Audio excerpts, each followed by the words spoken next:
and McCade Brown, the starting pitcher. Brown, a two-pitch guy. Fastball in the 93 to 95 range. Curveball is very, very good. Coming into the season, scouts concerned about his control, but it has been very good as of late, as he sports a 4-4 record and coming off a winning performance. Caden Trenkle, the leadoff hitter, the center fielder for the Ports. And Caden Trenkle, a guy who has a very interesting connection to Fresno. His grandfather was an assistant coach to Boyd Grant at the College of Southern Idaho in 1976, the year they won the national championship, went 34-1. In fact, what's interesting is Caden Trenkle breaks a lineage of basketball coaches. His dad, his uncles, all college basketball coaches. And our first pitch sponsored by State Center Community College District. I worked for them for That's right. 34 years.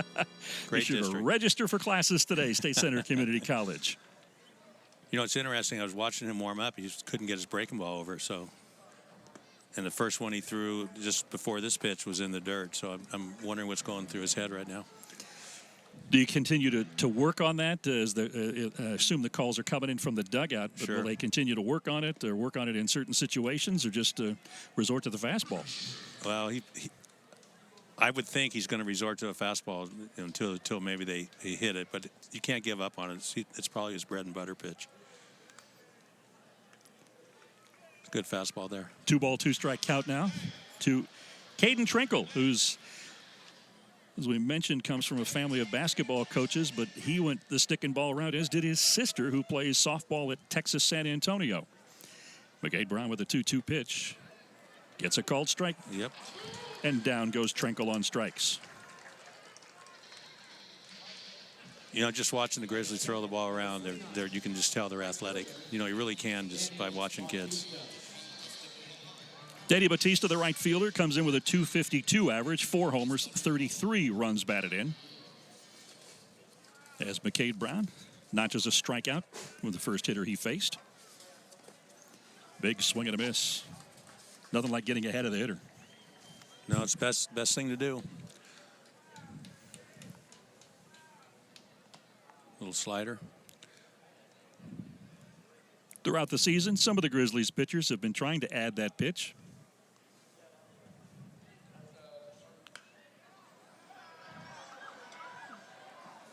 I can tell you right now what a difference not hearing aluminum bats. I love the sound of wood bats, balls. You know, when you go to a major league game, just watching them batting practice sounds so good.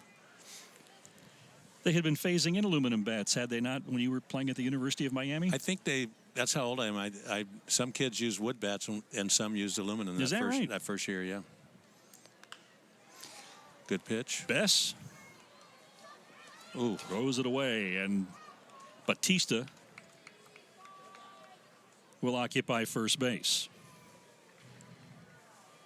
I wonder if they're going to give him a hit or an error on that. I was wondering the same thing, waiting for the word from our official scorer tonight. Would have been a really nice play if he made it, but I'm assuming that he should make that play. But it is indeed an error charged to Cuba Bess. So Batista is on. And T.J. Schofield Sam, the Stockton third baseman. Earlier this season, Brown, probably the best game he has thrown this year, was his first pro win June 30th in Stockton.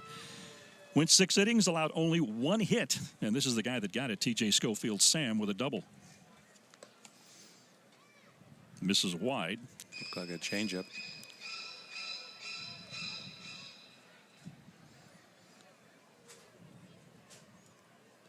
Is a changeup the last pitch that pitchers usually try to work into their repertoire? Well, probably, but I think more and more kids, I know our pitching coach, Eric Soberg, he really, we spend every day throwing changeups just in case they can't get their breaking ball over. They can throw a changeup to maybe get through a couple innings till their till their breaking ball comes around.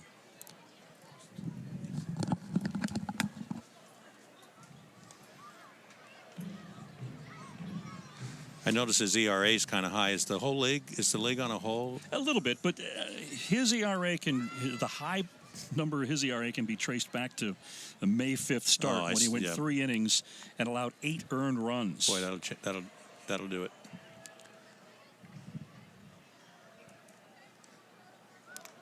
Swing and a miss. Batista bluffing off first base and certainly chipping away at McCade Brown's concentration on the mound. That was a good breaking ball pitch right there. He had the guy chase it. That's kind of how he was warming up, just same way. Ball was down in the dirt. 1-2 pitch. Batista off first.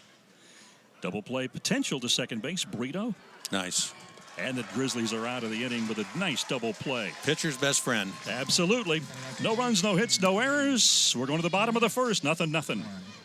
Baseball on the CW59 is presented by Chick Chansey Gold Resort and Casino. By Community Medical Centers. By Toyota. And by Michelob Ultra. Out of the top of the second inning we go here at Chick Chansey Park. The 4, 5, and 6 hitters. C.J. Rodriguez, the catcher tonight for Stockton, steps in. And college baseball fans will remember him as the guy who caught two of the great college pitchers in the game last year for Vanderbilt when the Commodores reached the championship game at the College World Series. Quite a baseball program, Vanderbilt. Really have done a tremendous job. No kidding. You can just tell a difference between the pitchers. First of all, he has a 4-0 lead now, but he's throwing 94 miles an hour. Little slider there. Rodriguez, a product of Mater Dei High School in Santa Ana before he went back to Vanderbilt. Fifth round pick last year. Caught Kumar Rocker, Jack Leiter. There we go. Nice play. Got him. Got him with the tag.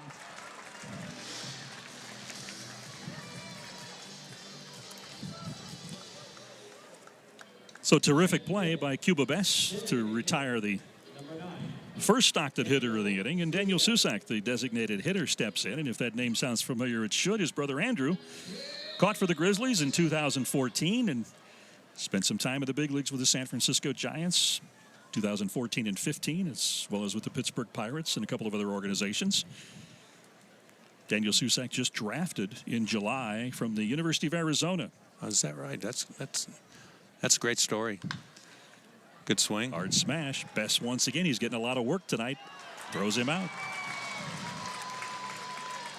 To play in the big leagues, it's funny. Kids will say, Coach, that guy's not that good. And I go, no. Every guy in the major leagues is really good. They've worked hard to get there. They are so much better than you perceive them to be. And Susak was one of those guys. He was a really good catcher. Just to play in the big leagues, especially with the Giants. At that same time, of course, the Giants had a guy named Buster Posey. Yep. That's what I meant. I should have said that. But whoever was catching in the organization when Buster was rolling like that, they were in trouble. Pitch fouled back. And, of course, next weekend, it gives us Ron opens the door for us to give the word. Next Saturday is Buster Posey Bobblehead Day here at Chick Chansey Park. The first 3,000 fans who come into the ballpark will receive a Buster Posey bobblehead. So something you will not want to miss. Go to Grizzlies.com to get your tickets now. Buster Posey bobblehead night next Saturday night here at the ballpark at Chick Chansey Park. In the air to center, Montgomery drifts back, reaches up, hauls it in, and it's a 1-2-3 inning for McCade Brown. So we're through an inning and a half. Grizzlies still on top 4-0, going to the bottom of the second. CentralCA.com and use the promo code CHAMBER to get 50% off. That is Made Central California. The new food show, September 1st, 5 p.m. at the Fresno Convention Center. Dan Taylor, Ron Scott, Dre Avalos back with you here at Chick Chansey Park. Grizzlies up 4-0, top of the third inning. First pitch slapped toward Brito at second base. Quick flip to first. That was an easy one. So Brown's he's faced the minimum. He doesn't have a perfect game going because the guy, I don't know how it's a perfect game with an error. Yeah. So he still has any base runner. So, no, it's perfect not. game would not have he had a base runner, but he's just faced the minimum. Faced the minimum, and the other kid Gimenez has faced 14 batters, and the Grizzlies twice through their lineup almost. It's a good-looking pitcher here. What's his height and weight? 6'6". Oh, yeah. And 225, 21 years old. When you go up to a big league game and you get there, you see the pitchers come out of the bullpen and stuff, and they're all they seem like they're all 6'5", 6'6". They're big leaguers. This kid's a big leaguer. Certainly has that appearance from Normal, Illinois. And we were noting earlier, Normal, Illinois, where Margie Wright. Margie Wright from Normal. Absolutely. Your daughter Amanda, one of the great Bulldogs of all time, pitched for Margie, won the national championship for Fresno State. That was a great moment. Great moment for Fresno State. Certainly a great moment for our family. Absolutely. Mandy. Yep. Mandy's doing well. She's coaching at the University of Missouri St. Louis, having a good time. Lives right near the Cardinal Stadium. Loves to go out. She's one of those girls loves to go out to the ballpark. That's great. Watch games. You go back there often? Not enough. Well, I will more now. Get foul. And it does hook foul? Yeah, my wife and I will travel more now that I'm not coaching, and go watch the girls coach. And they're 4 hours apart, so we can go in 1 week probably watch both girls coach. That's great. That's great. And the Arkansas program, that is a very tough, challenging conference they're in, but she's got it going good. Back-to-back SEC titles. I'm really proud of her because when she first got there, I was wondering, is she over her head a little bit? I mean, that's a really tough conference. But she's back-to-back titles, first time ever in school history, and I'm proud of her. She's doing a great job. Fantastic. Congratulations to you. That's something to be very proud of. Very proud.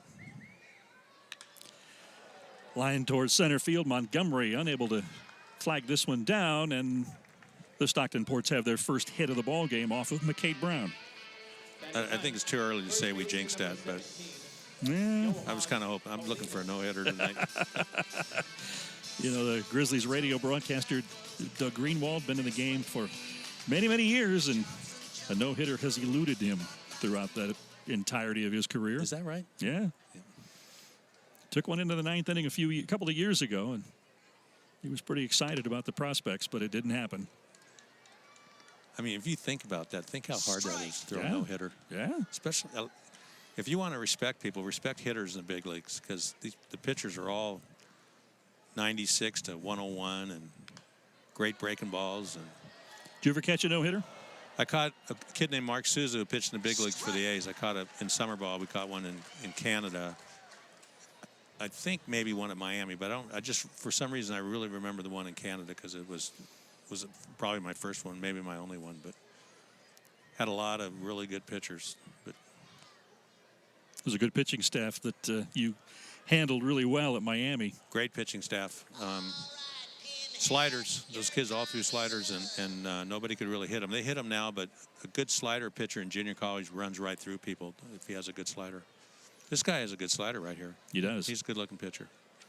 Now, did the slider philosophy, did that come from Coach Frazier? Or a coach on his staff? Was Brad Kelly on the staff at that time? No, Brad wasn't on it. Okay. But Red Berry was. I don't know what it was, but it was a phase where sliders is what made me become a coach, because I struck out, came back in the dugout, and go, man, I am on that fastball. And Frazier goes, you thought that was a fastball? I go, yeah. And he goes, then you're going to have a rough night because that's a slider. Caden Trinkle, Stockton leadoff hitter, was set down on a called third strike back in the first inning. What did Paulino do? I missed it. Struck out. Struck out. Okay. Getting wrapped up in our stories. Foul ball.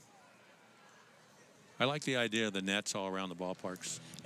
As a fan, at first I had my apprehension about it, but I understand it. It makes it a little more difficult for people to get autographs and whatnot. But no, I agree with that. But just people don't pay attention enough in the big leagues, and those guys, I mean, they're hitting 100-mile-an-hour balls in the stands. And well, especially with cell phones now, you see so many fans in games enjoying getting additional information. Well, that wraps it up here in the top of the third. Still Grizzlies up 4-0. All night. It is tomorrow night, presented by Fresno Pet ER here at Chick-Chansey Park. Top of the fourth inning we go. Danny Batista, the leadoff hitter, reached on an error back in the first inning. I like watching this kid pitch. He's real consistent with his release point. The other guy's falling off a little bit, and this guy, Brown just looks so poised out there. Breaking ball, hammered foul. And Brown has only allowed 2 base runners tonight, the Batista error, and he was quickly erased on a double play by the very next hitter. And then with 1 out in the last inning, in the top of the 3rd, he allowed a base hit. That ball just over the glove of Quijada at first. The second hit of the night allowed by McCade Brown. Yeah, Bautista's been on twice now. Now batting third baseman. Then up comes the third baseman, T.J. Schofield Sam. Who in one hand made a terrific defensive play in the last half inning, but ball got away from the first baseman. And a very hustling Yorvis Torrealba came all the way around to score.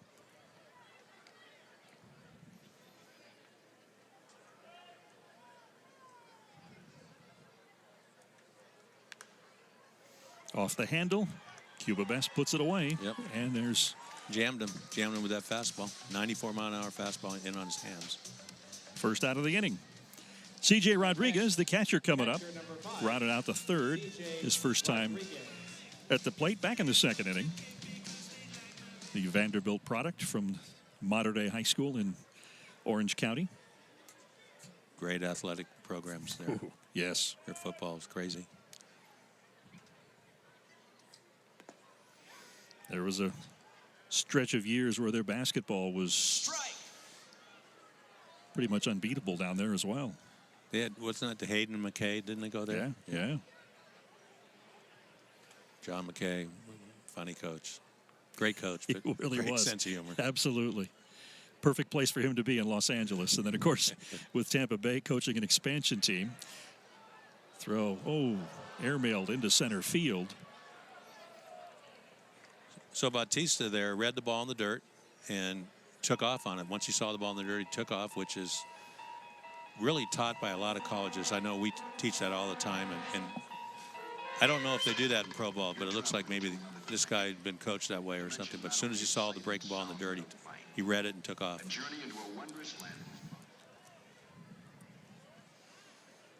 First base runner to reach second base in the game against McCade Brown. 1 ball, 1 strike. Good pitch. 95-mile-an-hour fastball. Brown ahead in the count.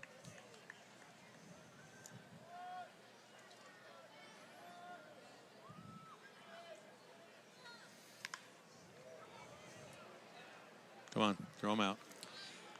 They will not dare challenge the arm of Yanquiel Fernandez, one of the stronger throwing arms of any of the outfielders in the California League. And indeed, Batista is held at third base.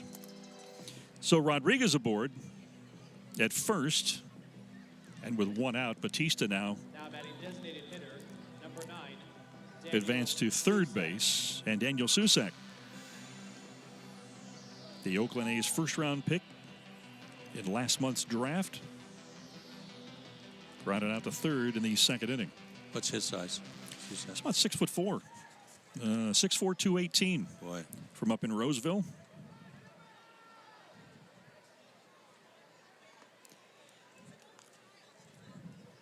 Brown misses with the first pitch. Susak, 260 average, a homer, 6 runs batted in. Signed with Oakland on July 26th.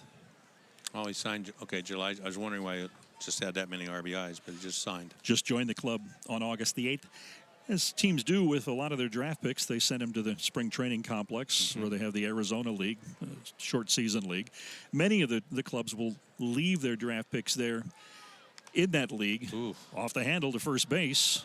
They try for the lead runner. They get him, go back to first, not in time. Nice play right there by the first baseman. Absolutely. As Batista scores.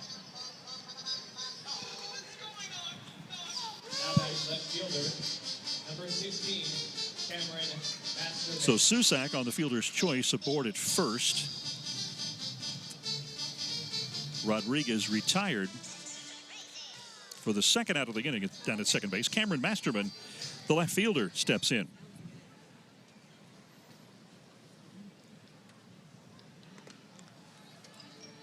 So it's kind of a hustling run there. Bautista read the ball in the dirt, got to second, and then I think it was Rodriguez singled, got him to third. I don't think he would have went to third on his arm out there. So I think reading the ball in the dirt, getting to second is the reason the Ports have a run this inning.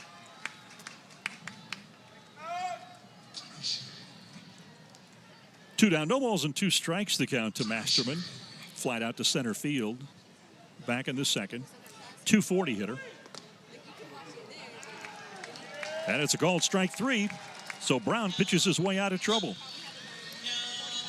Stockton on the board, but it's 5-1 Grizzlies through 4. Miami and had a decent career. And, I thought I'd get drafted, but I didn't get drafted. I was legally blind in my right eye. I don't know if you knew that. No, I didn't. So I made the Olympic team or the World Games. They didn't have a little base hit there. Smashed to right field. So in the World Games, it's like the USA team. You get complete physicals, and I'd never had a physical taken even. And then they found out I was legally blind in my right eye. So I remember Frazier said, "You're done professionally." But so I signed with Portland, and there's a bunch of people like me, and former pro guys, and we were called the Mavericks for a reason. It was we were awfully good. I mean, we ran through that Northwest League. Drew great crowds, and then when we got to the playoffs, we played the Cincinnati Reds team, and they dropped a couple of pitchers down from AA and AAA to win that series. But I had a blast. It was fun. Malone, second baseman up, singled in the 3rd inning. But there was no supervision. It was crazy.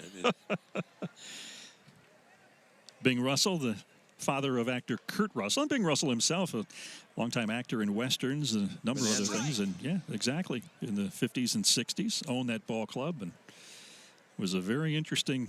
There's been a documentary, I believe, made about them. And was it during the time that the season you were there, that documentary, or earlier? It was. Well, I was in one of the highlights of that doc as a player, not one of the other things, but. They filmed that the documentary. People asked me to watch. We watched it, and it really was the Portland Mavericks. So I was playing there when some of the filming was going on. And then, of course, story that you've shared. Montgomery coming in. Ooh. Ball gets by him, and that could lead to a run. Torrealba backs him up, hustles it back to the infield, and hustles it back well and quickly enough that they have to hold the base runner at third base. Montgomery took a chance, and it's always a difficult decision for an outfielder to make. Coming in on a ball like that. Just missed that when it got by him. And now Stockton has runners at second and third. Will it be an error or double? Let's check the official score ruling here. I'm guessing double. It's double. I didn't see that before. Bobby O'Brien. Yeah, his name's on our wall there at Fresno City. Had a terrific career. Yeah. He was up here a couple of weeks ago with us. Had great fun with Bobby. Yeah, what a good guy. So the Ports now with runners at second and third, and still no outs in the inning. Swing and a miss. 0-2 to Paulino, the first baseman who struck out in the second, or in the third, I should say.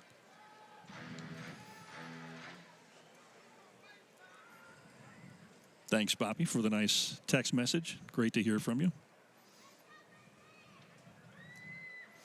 Chris, at Portland, you caught the infamous Jim Bouton. He was infamous, all right. Not a guy you exchanged Christmas cards with after that season. He wasn't well liked. He's Jim Bouton, so he got all the publicity. He showed up 15 minutes late in front of a packed crowd there in Portland, and showed up in a limousine and got out and started. Never came in the locker room. He was getting tagged one game, and I went out to the mound because the coach told me to go out and talk to him. Are we on? Still live? We are. So he said, go out and talk to him. So I went out there, and he looked at me and goes, what are you going to tell me? And I already didn't like him. I said, I'm just going to tell you, you're just getting ripped. And you got to get the ball down. Someone's going to get hurt out here. And he said, why don't you go back behind the plate and catch? And so he just didn't fit with the team. and no, everybody didn't like him anyway because of the way he wrote the book, and nobody trusted him. But he was good. I'm going to say I think he made it back up. Yeah, his knuckleball was really good. I didn't think it was much, but then I was trying to catch it one night, and it was a real knuckleball. And I know Dennis Springer has one from this area. You bet. But a knuckleball, boy, I remember I joked, said I can catch that with a pair of pliers that first night, and then thank God I didn't get behind it. What was Bob Uecker has the famous story about how you catch a knuckleball. You'll wait till it stops rolling at the backstop and go pick it up. Were you similar, or did you have a... No, I caught him, but it was really hard. Yeah. It was not easy, and I don't even, it's just, you have to total concentrate. Very strenuous. So a run in, it's 5-2. Runners now at the corners at first and third. Still nobody out. Good and this is Caden Trinkle, the leadoff hitter, who has struck out twice tonight, and Caden Brown would love nothing more than to set him down that way again. He's got 4 strikeouts. He's had 1 an inning. I don't think he's walked. I'm looking. This kid's good.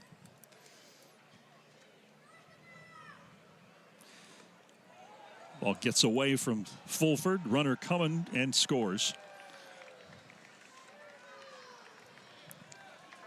5-3. So now we've got a ball game. So the Ports have scored twice in the inning now, and they have cut it to 5-3.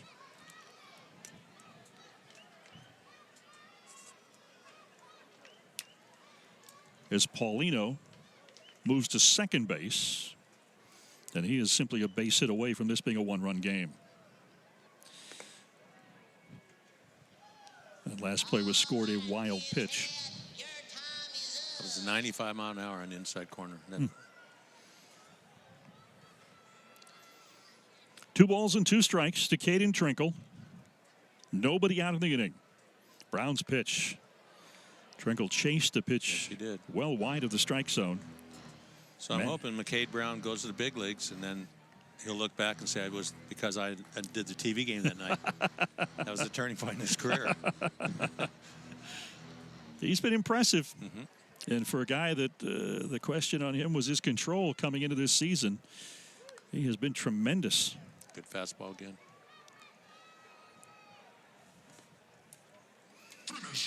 His numbers coming in 83 innings pitched. He made 16 starts. This is his 17th start. He's thrown 83 innings coming into tonight. Struck out 112 and only walked 20. Boy, those control issues are behind him now. Absolutely. But the mind you can get back in there. He could get in a little bit of a rut here, and it's just sometimes people just can't get out of it. So I hope he's not in that. But that last pitch was kind of erratic for him. There's a good fastball. Ooh, it's probably down. Must have been low. That's why umpires aren't up here in the booth. That's right. So the walk sends Trinkle to first. The right fielder. And we've got 2 runners on board. And that means we've got a force play situation at any bag. So my first time, announcing, do they have the pitch count on the board anywhere? No. Okay. Generally, he has lately, at least in the second half of the season, he's been going about 6 innings. And there is 0 activity in the Grizzlies bullpen. And, of course, this being the lower half of the minor leagues, it's about teaching, it's about learning. And one of the great lessons for any young pitcher is how to fight your way out of a jam. Yes, you do. Swing and a miss. Good breaking ball there. No balls and 2 strikes to Danny Bautista. You learn a lot about a player if they can work their way out of a jam. And I've had kids with an 0-2 count on them as hitters, and I know they're going to strike out, and so do they. And then because they're done, they're defeated. And then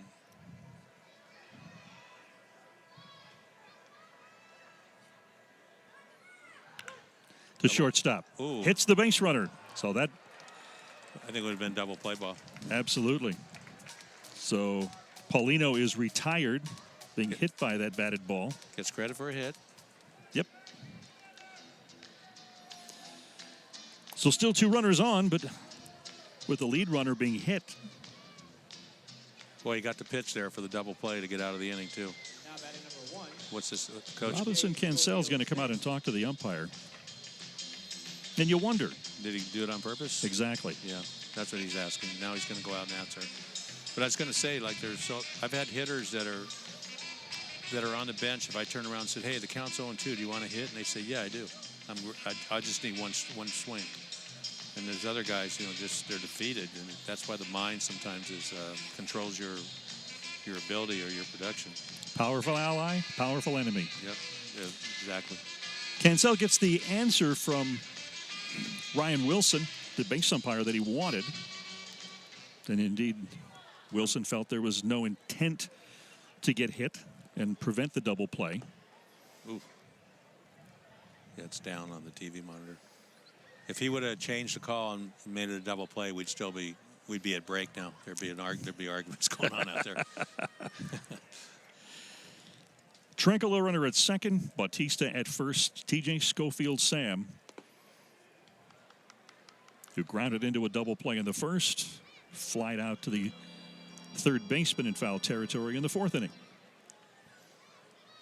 And McCade Brown would love nothing more than to coerce TJ Schofield Sam into his second double play tonight. Ooh, man, eats up Brito into center field. 1 run scores. Montgomery's going to third with it. Maybe not the best idea. Nope. Because that now allowed Schofield Sam to move to second, and you've got 2 runners in scoring position.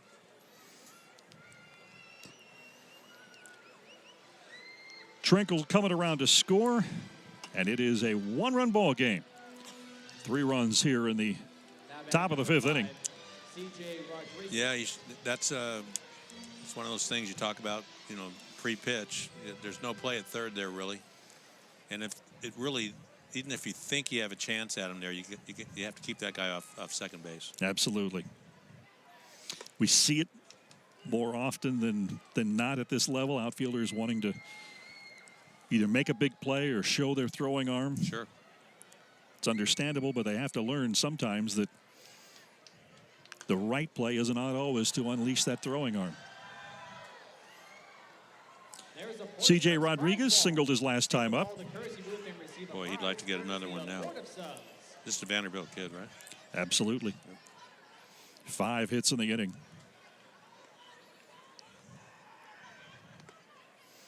Took something off that pitch, an 84-mile-an-hour pitch, and it's 2 balls and a strike.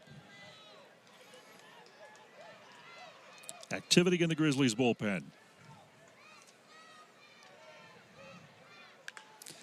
Line drive toward left field. Torrealba over. Torrealba comes up with it. Runner tags off of third base, and this ball game is now tied. Just like that, a 5-run lead has been erased. As Rodriguez with the fly ball out to left field. Ball was hit good. Indeed it was. As Bautista comes home to score. And we're now tied 5 apiece. Daniel Susak, the designated hitter. Tyler Rass is up in the Grizzlies bullpen. And we're at a stage where another base hit might end the night for McCade Brown.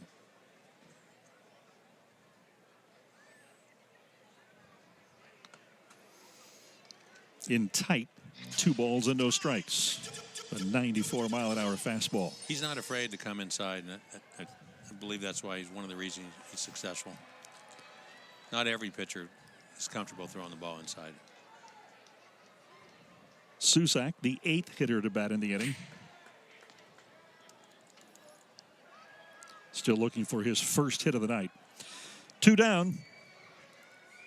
4 runs in.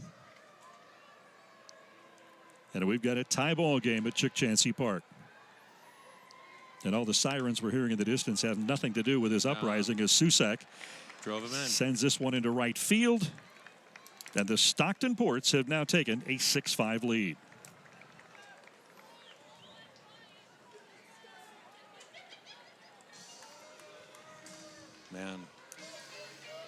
Things change. Now batting number 16.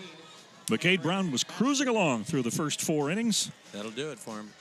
and he will not make it out of the 5th inning because out comes Robinson Cancel.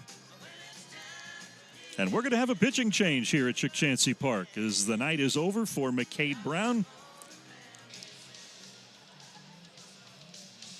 And we'll tell you more about the new Grizzly pitcher when we come back after this.